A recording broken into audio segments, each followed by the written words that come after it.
The guest shared a charming story about his mother purchasing 3 Chinese enamel pieces at an auction in the 1950s. My mother had never attended too many auctions before that experience, and she raised her hand not realizing that she was bidding on these 3 pieces. Oh no, and she bought it? And she bought them. Was she happy? Very happy. The appraiser provided an in-depth analysis of each piece, placing them within the broader context of Chinese enamel artistry. The smallest piece, now converted into an inkwell, was identified as originally belonging to the Ming dynasty, most likely from the late 16th century. This was made sometime before 1644, probably in the late 16th century, and I bet that this actually had a very tall, slender neck that came up this way. And it was a different shape than you see here today, because the cover, in fact, is an 18th century cover, not a 16th, 17th century, so it was mixed and matched. The second piece displayed a blend of 2 enamel techniques, traditional cloisonné with prunus blossom motifs and champ levé at the base. I think that this actually at one time had a Chinese mineral tree in it with jade leaves and hard stone branches that would have come up like this big, and that the little flowers are indicative of that was the use. This was made in the Qianlong period, somewhere between 1736 and 1795. The third and most remarkable piece was a cloisonné vessel modeled after a bronze form from the Shang dynasty. J-U-E, and if you turn it over on the underside, you'll see that there in fact are stylized archaic characters meant to remind one of that earlier period. The workmanship on the piece was considered stunning, with an exquisitely crafted mask and high-quality gilding. You can't get better quality than this. Unfortunately, it's been damaged, and the discoloration at the top is from wax. Recognizing the impressive representation of Chinese enamel artistry, the appraiser determined the value for each piece accordingly. This, I think, is worth somewhere around $2,000 to $3,000, maybe $2,500 to $3,500. This is worth in the $7,000 to $10,000 range. If this were not damaged, we would be looking at something at $15,000 to $20,000. With the damage, it's going to bring the price down a little bit, but I'd say probably about $7,000 to $10,000. So you've got a really wonderful example of 3 different types of workmanship.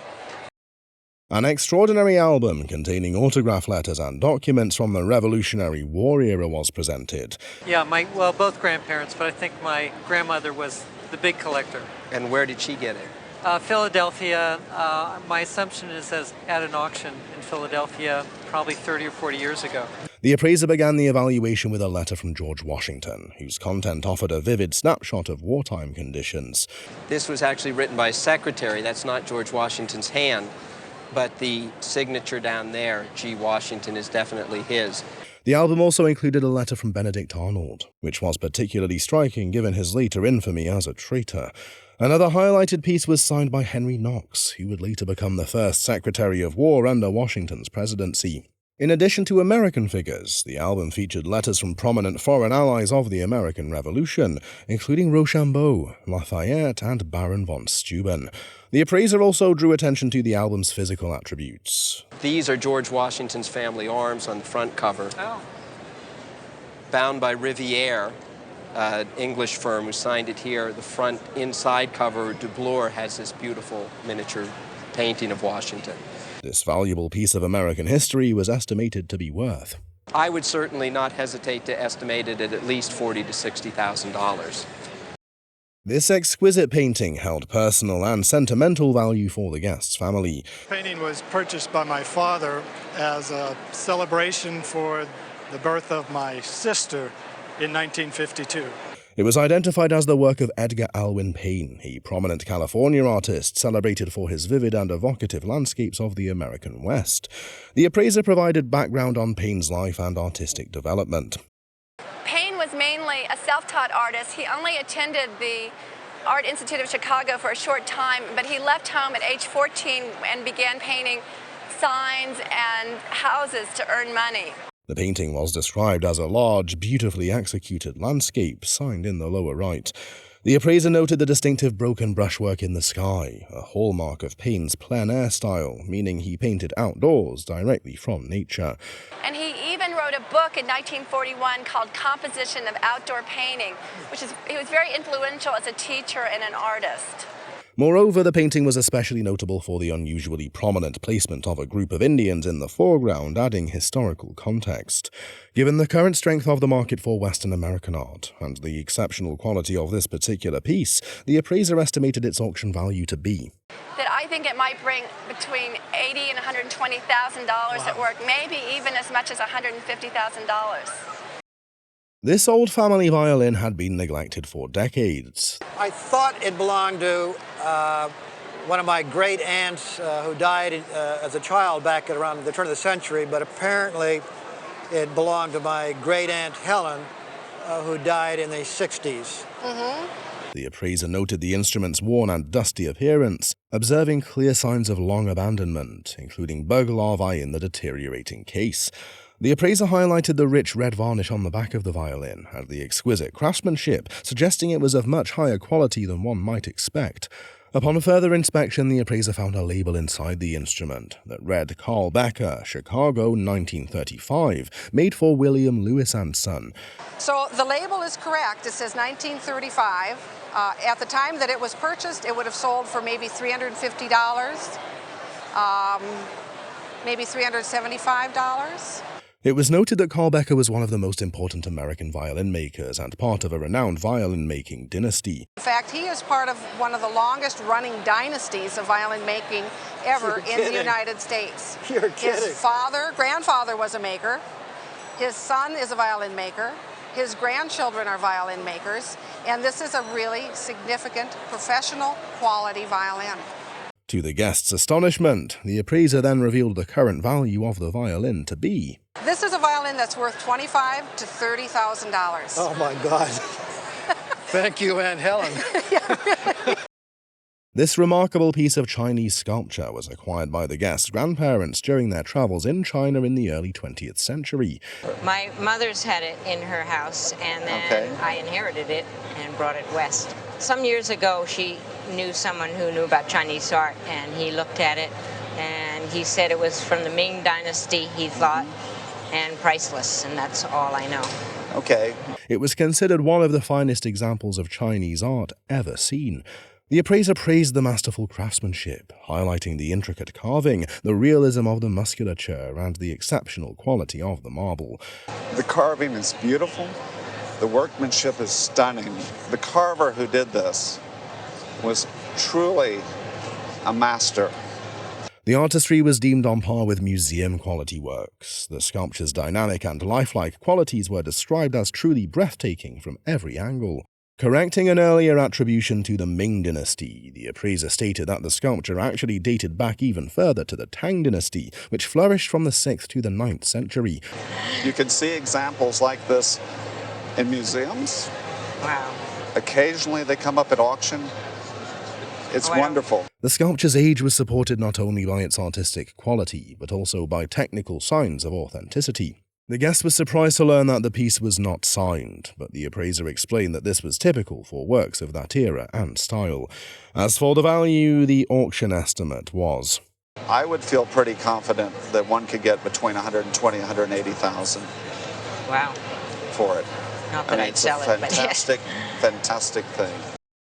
The guest recounted a personal family story connected to a distinctive collection of intricately crafted silver insect sculptures. My dad was stationed in Japan in 1949. My mother and I went in November of 49 and stayed through December of 1950 when the Korean War broke out. And these came from a little village called Shibuya-ku. The appraiser expressed clear admiration for the collection, highlighting its exceptional detail and craftsmanship.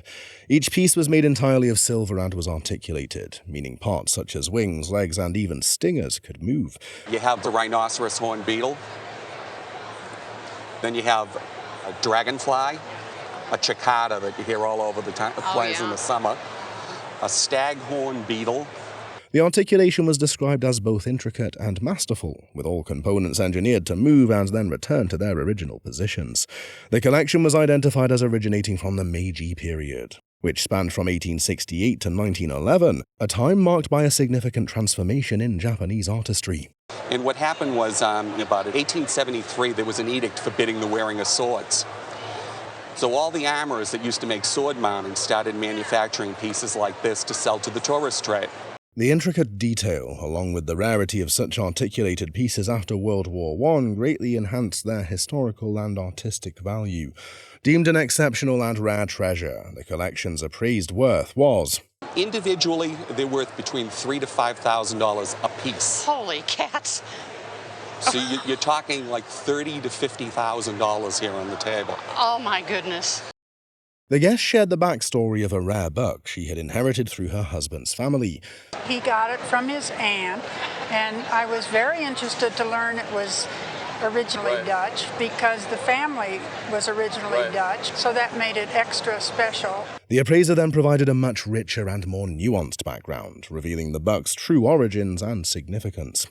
The buck was created by Johannes Stradanus, a notable Flemish artist also known by his Dutch name Van der Straat.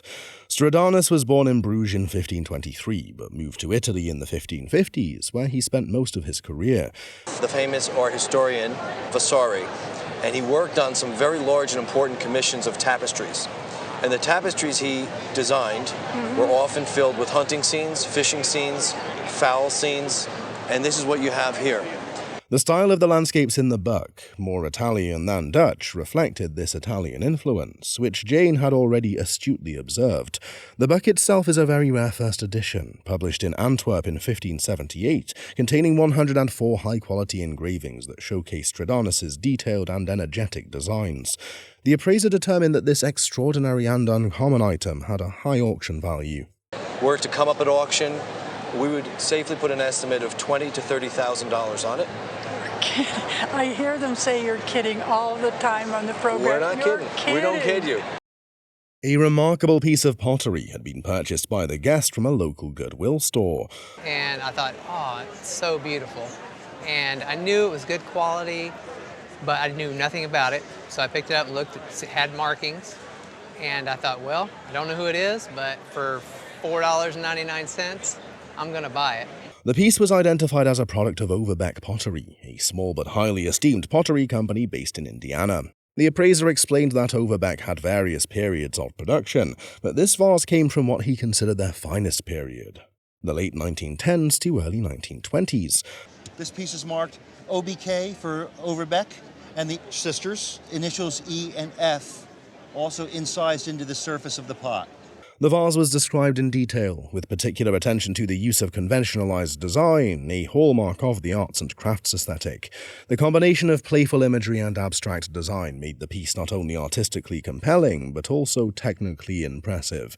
You've got a repeated design, it's 5 or 6 times around the vase. You've got a running man in a striped suit, but behind him is a big pink sun, which is shining through a tree, and you know it's a tree because you have the branches running by the guy, but these are the leaves that are shown as triangles. So they've conventionalized a tree to its bare geometric minimum. The vase was praised for its craftsmanship, having been hand-thrown, carefully tooled, and evenly fired on all sides. Given its attributes, the suggested auction value was. At auction, it would bring somewhere between $50,000 and $100,000. Can't believe that. I mean, it's a seriously good piece of Overbeck. A guest recounted the story behind a historic campaign poster that her husband had received from a friend in 1985. The friend got it from his grandmother. His grandma was from New York and came around the Horn in a sailing ship to San Francisco. She always just told him that she had pulled it off the side of a barn or a fence. The piece was identified as a rare campaign poster from the 1864 U.S. presidential election, in which Abraham Lincoln and Andrew Johnson ran together. This was a poster that would have been put on a barn or a fence for the campaign. And this kind of thing they wanted to do as quickly as possible because they had to put these all over wherever the campaign went. The poster was created using a woodblock printing technique, in which each color was applied with a separately carved block. This process often resulted in slight misalignments, which were evident on this particular piece. Because these posters were typically glued to barns and fences, few survived intact, making this example especially valuable. The poster had been professionally restored, preserving the visual integrity of the piece. you had it lined, and they did in-paint. And you can see in here there's a gap that was filled in, but you've preserved it. The appraiser emphasized that campaign prints of Lincoln are particularly sought after due to his enduring popularity and historical significance. Given its rarity, condition, subject matter, and historical context, the appraiser assigned an estimated value of. I would put a price tag of, I think, $25,000 on it. Does that seem reasonable to you? Probably very reasonable. A bronze sculpture had been displayed, which belonged to the guest's late father. I do know just a little bit about the artist. I know that she's from Philadelphia. I know a lot of people who look at the piece always say it looks like a hood ornament. And so we've always assumed that it might be a hood ornament, or I use it as a paperweight, or it sits on top of my books. The piece was recognized as an exciting and rare work by Harriet Frishmuth, a prominent American sculptor of the early 20th century. Frishmuth's sculptures often depicted lively, graceful women in motion, inspired by dance and nature. Her work was featured in major museums, including the Metropolitan Museum of Art, and she was widely known for her elegant sculptures of women and fountains. In the early part of the 20th century, she studied in Paris with Auguste Rodin, and she also studied in New York with Gutzon Borglum. He was a sculptor of Mount Rushmore. The sculpture in question was signed and dated 1923, marking the height of Frishmuth's artistic career. The appraiser confirmed that the piece was indeed a hood ornament. It was beautifully cast and displayed a strong patina, which further enhanced its value and appeal. And I've never seen this model. It's very, very rare. Hood ornaments for big cars started around 1911 with Charles Sykes, who did a Rolls-Royce emblem called the Spirit of Ecstasy, and they became popular in the teens, in the 1920s. And this would be on a car that would have one of those long hoods, and the radiator would be out front. Given its excellent condition, historical significance, and rarity, the appraiser estimated that the piece would fetch. The patina is in very good condition. At auction, a piece like this would probably bring between $20,000 and $30,000. Wow. Wow, that's awesome. The guest shared the backstory of the Chinese painting, explaining that it had been in her family for years. My husband had this when we were first going together, and he had gotten it from his uncle. It didn't fit in our home anymore, and so we stored it, and quite regretfully, it got damaged, and I want to know if it's worth any value or if it's something to just kind of discard and say, too bad it's gone. The appraiser closely examined the artwork and immediately identified it as a narrative-style Chinese painting. And this is the figure of a woman named Shi Wang Mu. She was sort of the leader of the immortals, which is this heavenly band of deities in Chinese mythology. The painting featured exquisite details, including gold decorations on Shi Wang Mu's robe, a stylistic hallmark commonly found in Coromandel lacquer screens from the late 17th to early 18th century. The appraiser emphasized that such detailed scenes, particularly of the subject matter and period, were rare and highly prized. The scale and grandeur of the piece suggested that it was originally displayed in the home of a wealthy, elite member of society. You rarely get scenes like this, which is a banquet scene, probably given to a very high official for a birthday celebration. Despite visible damage, the overall quality and rarity of the piece remained exceptional. In its current condition, the appraiser suggested that its value was. And my colleagues agree that the value of this has to be in the $30,000 to $50,000 range, as it is now. Oh my goodness. A guest presented a carved wooden eagle that had been in her husband's family for generations. Well, it's been in my husband's family. It was hung over his grandfather's desk on T Wharf. The appraiser quickly identified the eagle as the work of John Haley Bellamy, a renowned American woodcarver known for his patriotic carvings, especially his iconic eagles. Bellamy was a prominent figure who worked at the Navy Yards and later operated his own carving shop. The eagle in question was a prototypical Bellamy design, featuring a square beak, a distinct red eye, and a beautifully rendered painted surface. The appraiser highlighted the craftsmanship of the piece, noting the original support brace on the wing as well as the fine quality pine wood used in its construction. And what's wonderful about it is there's an early appraisal on here that in 1960 this was appraised for $250. That's correct. Importantly, the eagle had retained its original paint and structural integrity, which significantly enhanced its value. Given its excellent condition, historical significance, and strong collector demand, the market value estimated was. You're looking at something that would be valued in the $35,000 to $45,000 range. Oh, wow. Yes, it's just unbelievable. The guest brought in 3 framed prints, all inherited from his father, who had been involved in the old and rare buck trade. The one closest to you was in the family, I think, forever. We remember it as children, just having it hang up on the wall. The one in the center, I was with my father when we were rummaging around in a rural bookstore and just came upon it and said, oh, look, here's a Rembrandt engraving. And he dickered with the man and bought it. The one closest to me, I don't really know very much about it other than it sort of was always in the family. The first artwork discussed was St. Jerome in his study, one of 3 master prints created by Albrecht Dürer in 1514. It featured his monogram AD and the date. A wonderful early printing. Dürer's prints were all rated by his cataloger, Joseph Mader, in the early 20th century. This particular subject is known in impressions A through F. What you have here is a Mader A impression. So it's the best impression that you could find. The appraiser noted that the image showed signs of expert repair in the center, but this did not diminish its value. Next, they turned to the central print from 1647, depicting Jan 6, a prominent figure in Amsterdam's cultural and political life, an etching by Rembrandt.